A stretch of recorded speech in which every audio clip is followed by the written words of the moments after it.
உங்களுக்கு தலைக்கு மேல கடன் இருக்கா? அந்த கடன் எல்லாம் 7 நாள்ல அடைக்க முடியும் அப்படின்னு சொன்னா நீங்க நம்புவீங்களா? ஒரே ஒரு சிம்பிளான ட்ரிக் இருக்குங்க.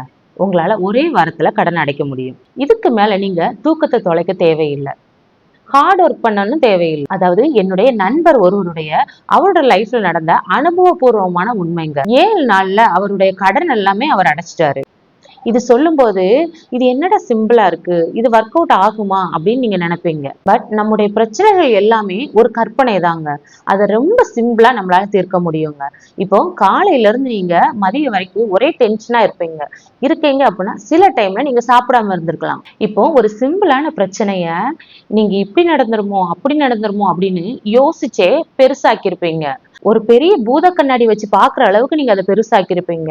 அதோட கிளைமேக்ஸ்ங்கிறது எப்படி சிம்பிளா சப்பையா முடிஞ்சிரும். இப்போ நம்ம ஒரு ஒர்க் பண்ணாம போனா நம்ம டீச்சர் திட்டுவாங்களோ, நம்ம பாஸ் நம்மளை திட்டுவாங்களோ அப்படின்னு நம்ம நினைப்போம். ஆனா பாஸ் ரொம்ப பெருசா அதை கண்டுக்கிற மாட்டாங்க.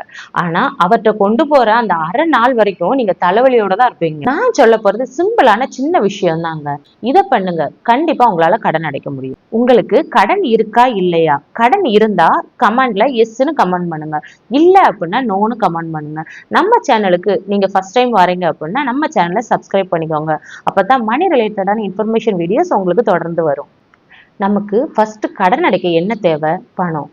அந்த பணத்துக்காக நம்ம எவ்வளோ கஷ்டப்படுறோம். எனக்கு தெரிஞ்ச சில பேர் நல்ல ஐடி எம்ப்ளாயா இருக்காங்க, 2 லட்ச ரூபா சம்பளம் வாங்குறாங்க. ஆனா சாட்டர்டே சண்டே ஆயிடுச்சுன்னா அவங்களோட கார்லயே வச்சு ஃப்ரைட் ரைஸ் பிரியாணி போடுறாங்க. எனக்கு தெரிஞ்ச ஒரு அண்ணன் இருக்காங்க. அவங்க எலக்ட்ரிக்கல் கடை வச்சிருக்காங்க. அவங்க கடைக்கு முன்னாலேயே பிரெட் ஆம்லேட்டு, பட்டர் பன்னு, பணியாரம் இதெல்லாம் போடுறாங்க அங்க. ஸோ ஏதோ நம்ம 2 பார்ட் டைம் வேலை தான் பார்க்குறோம். ஆனா இருந்தாலும் நம்மளால பணம் சம்பாதிக்க முடியல. நிறைய பேர் சொல்றாங்க பணம் சம்பாதிக்கணும் அப்படின்னா ஹார்ட் ஒர்க் பண்ணுனாதான் நம்மளால ஜெயிக்க முடியும் அப்படின்னு சொல்றாங்க. ஆனா அது கரெக்ட் கிடையாது. இப்போ நீங்க பாருங்க, ஒரு சித்தாள் வேலை பாக்குறாங்க. அதாவது அவங்க வேலையை நான் குறைச்சு சொல்லலாங்க. அதாவது அவங்க ரொம்ப ஹார்ட் ஒர்க் பண்றாங்க, கல்லு உடைக்கிறாங்க, மணல் அள்ளுறாங்க. அவங்க நம்மளை விடையுமே கூடுதல் அவங்களோட உழைப்பை போடுறாங்க. ஒரு எலக்ட்ரீஷியன் எடுத்துக்கலாம், அவங்க ரொம்ப ரிஸ்கியான ஜாப்ல தான் இருக்காங்க. பட் அதை பார்த்தா மட்டுமே நம்மளுக்கு பணம் கிடைக்காதுங்க. ஒரு டீ கடை வச்சிருப்பாங்க, அவங்க ஒரு நாள் முழுவதுமே பிஸியா தான் இருப்பாங்க. அப்படி இருந்தாலும் அவங்களால ஏன் பணம் சம்பாதிக்க முடியல? ஏன் அவங்களால கடன் அடைக்க முடியல? ஏன்னா நம்ம சம்பாதிக்கிறதுல சில தவறுகள் பண்றோங்க. நம்ம எந்த விஷயங்கள் செய்தால் பணம் கூடுதலா ஏர்ன் பண்ணலாம் அப்படின்னு பார்த்தோம் அப்படின்னா அதுல முதல் விஷயம் என்ன அப்படின்னா லெவரேஜ்ங்க. லெவரேஜ்னா என்ன அப்படின்னா ஒரு சின்ன விஷயத்தை வச்சு பெரிய விஷயத்தை எடுக்கிறதுங்க, இல்ல பெருசாக்குறது. ஃபார் எக்ஸாம்பிள், இப்போ நம்ம கார் ஓட்டிட்டு போய்கிட்டு இருக்கோம். அப்ப கார் இடையில பஞ்சர் ஆயிடுச்சுன்னு வச்சுக்கோங்க. அந்த காரை நம்மளால தூக்க முடியுமா? முடியாதுல்ல. அதுக்கு நம்ம என்ன யூஸ் பண்றோம்? ஜாக்கி வச்சுட்டு வீல் ஸ்பேனர் வச்சு நம்ம மூவ் பண்ணோம் அப்படின்னா அந்த கார் மேல போகும். இப்போ நீங்க ஒரு பெரிய கப்பல் இருக்குன்னு வச்சுக்கோங்க. அந்த கப்பலை தடுத்து நிறுத்தணும் அப்படின்னா ஒரு ஆங்கர் அந்த கப்பலை தடுத்து நிறுத்துறது இல்லையா? ஒரு பெரிய யானையை ஒரு சின்ன கயர்லயே அடக்கிடுறாங்க. இப்போ நீங்க ஒரு சின்ன விஷயங்களை நீங்க மாற்றம் பண்ணினீங்க அப்படின்னா அது மிகப்பெரிய ரிசல்ட் தருங்க. அதுல நான் முதலாவது சொல்ல போறது என்ன அப்படின்னா வேல்யூ அடிஷன். வேல்யூ அடிஷன் அப்படின்னா நீங்க இப்ப என்ன பொருள் வித்துக்கிட்டு இருக்கீங்களோ அந்த பொருளோட மதிப்பை நீங்க கூட்டணுங்க. இப்ப உதாரணத்துக்கு நிலக்கடலை இருக்குங்க. அந்த நிலக்கடலைய நீங்க ஒரு படிக்கு நீங்க வித்தீங்க அப்படின்னா 10 ரூபா 20 ரூபான்னு வச்சுக்கோங்க லாபம். இதுவே அந்த கடலையை நீங்க அவிச்சு கொடுத்தீங்க அப்படின்னா அதை விட கூடுதல் லாபத்துக்கு உங்களால விற்க முடியும். அந்த அவிச்ச கடலைய நீங்க அதை எடுத்து உரிச்சு பொரியெல்லாம் போட்டு நீங்க கொடுத்தீங்க அப்படின்னா இன்னும் லாபத்துக்கு உங்களால கொடுக்க முடியும். இப்ப அந்த கடலையவே நீங்க பிராண்ட் ஆக்குனீங்க அப்படின்னா அதை விட கூடுதல் லாபத்துக்கு உங்களால விற்க முடியும். அந்த கடலைய இன்னும் லாபத்துக்கு விற்கணும்னா அதுவே நீங்க எண்ணெயா மாற்றி அதுல கருவேப்பிலை, கருஞ்சீரகம், மருதாணி இதெல்லாம் போட்டு நீங்க காய்ச்சி வித்தீங்க அப்படின்னா அதை விட கூடுதல் லாபத்துக்கு விற்கலாம். அதாவது நீங்க அதோட மதிப்பை கூட்டணும். சோ நம்ம மதிப்பை கூட்டணுங்க. மதிப்பை கூட்டும் போது நம்மளுக்கு என்னவாகும் அப்படின்னா நம்மளோட லாபம் அதிகமாகுங்க. லாபம் அதிகமா வச்சு விக்கிறது நிறைய பேர் நினைச்சிட்டு இருக்காங்க தப்புன்னு. ஆனா அது உண்மை கிடையாதுங்க. இப்போ நீங்க மதிப்பை கூட்ட கூட்ட லாபம் கூடுதலா வச்சு விக்கலாங்க. இப்போ ஒரு பிஸ்கட் பாக்கெட்டோட ரேட்டு ஒரு 10 ரூபான்னு வச்சுக்கோங்க. அந்த பாக்கெட்டோட மதிப்பும் 10 ரூபா தான். இதுவே நீங்க ஒரு லோடு பிஸ்கட்டா இருந்தா நம்ம எவ்வளவு கொடுப்போம்? அதோட மதிப்பு நம்ம கூடுதலா தானே கொடுப்போம்.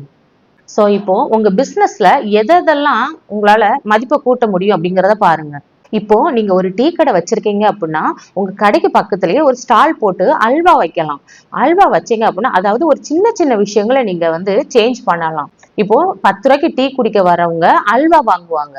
இப்போ பப்ஸ் வாங்குவாங்க, பப்ஸும் லாபம் கம்மியா தான் இருக்க போகுது. அப்போ நீங்க எப்படி மதிப்பை கூட்டலாம் அப்படின்னு நீங்க பார்க்கலாங்க. அடுத்து என்ன அப்படின்னா, ரியல் எஸ்டேட் பண்றவங்க இருக்காங்கங்க. அவங்க 10 பேர்ட்ட வேலை பார்ப்பாங்க. ஒரு மாசத்துல 10 பேர்ட்ட தான் வேலை பார்ப்பாங்க.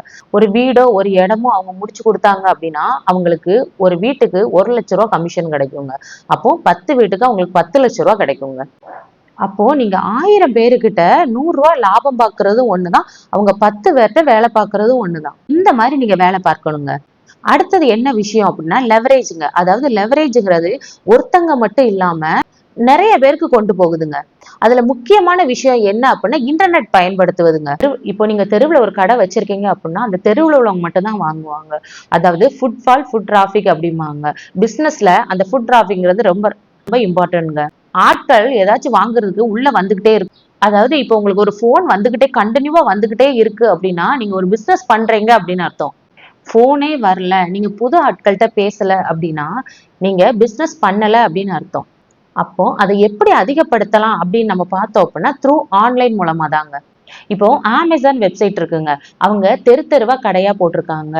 ஒரே வெப்சைட் தான் வச்சிருக்காங்க. அவங்க அதுலயே ட்ராக் பண்றாங்க. அதுலயே மேனேஜ்மெண்ட் பண்றாங்க. இப்ப ஆட்கள் என்னென்ன பொருட்கள் வாங்குறாங்க அப்படின்னு அந்த டேட்டாவும் வச்சுக்கிட்டு இது இவங்க இப்ப வாங்கியிருக்காங்க மறுபடியும் ரெக்கமெண்ட் பண்ணலாம். இப்போ நீங்க ஒரு ஷர்ட் வாங்கியிருப்பீங்க, அதுக்கு கீழேயே விளம்பரம் வரும். அதாவது பேண்ட்டுக்குள்ள விளம்பரம் வரும், இந்த இதெல்லாம் இருக்கு அப்படின்னு. இந்த மாதிரி எல்லாம் பண்றாங்க. அடுத்த விஷயம் என்ன அப்படின்னா சின்ன விஷயம் தாங்க. நீங்க கடன் அடைக்கிறதுக்கு கடனும் வாங்கலாம். நிறைய கடன் இருக்கு அப்படின்னா அந்த கடனை அடைக்கிறதுக்கு இன்னொரு கடன் வாங்குறது வந்து தப்பே இல்லாம கடனை வந்து நம்ம தப்பா நினைக்க கூடாது. நீங்க எலான் மஸ்க் எடுத்துக்கோங்க. அவர்கிட்ட இல்லாத பணமே கிடையாது.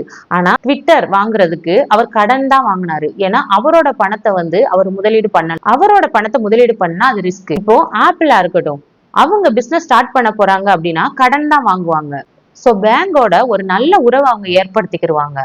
இப்போ கடன் வச்சிருந்தா ரொம்ப மோசம், நம்மளால முன்னுக்கு வர முடியாது அப்படியெல்லாம் நினைச்சோம் அப்படின்னா இப்போ அம்பானி எடுத்துக்கிட்டோம் அப்படின்னா பல கோடி ரூபாய் கடன் இருக்கு.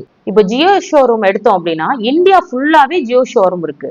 இப்போ உங்க பிசினஸ் வந்து நல்லா போகுது அப்படின்னா அதை பிரான்ச் அவுட் பண்ணணுங்க. அதுக்கு நீங்க தயங்க கூடாது, கடையை போடணும், அதுக்கு ஆட்களை போடணும். ஒரு சில கடையில பார்த்தோம் அப்படின்னா ஒரு ஆள் தான் இருப்பாங்க. இப்ப கஸ்டமர் நிறைய வந்துட்டாங்க அப்படின்னா டெலிவரி வந்து லேட் ஆகும். அப்போ கஸ்டமர் கோவிச்சுக்கிருவாங்க. அப்போ நம்ம ஆட்களை கொஞ்சம் கூடுதலா போடும்போது டெலிவரி பண்றதும் கொஞ்சம் ஸ்பீடா பண்ணுவாங்க, கூடுதல் தொழிலும் பண்ணலாம். இந்த மாதிரி எல்லாம் நம்ம லெவரேஜ் பண்ணலாங்க. அதாவது ஒரு பெரிய மீனை பிடிக்கிறதுக்கு நம்ம ஒரு குட்டி மீனை போடுறது இல்லையா, அதே மாதிரிதாங்க.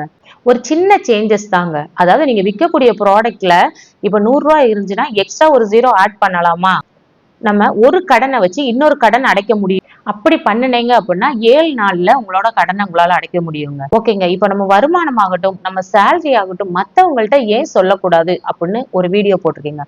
அந்த வீடியோவோட லிங்க் நம்மளோட ஃபர்ஸ்ட் கமெண்ட்ல இருக்கு, மறக்காம கிளிக் பண்ணி பாருங்க.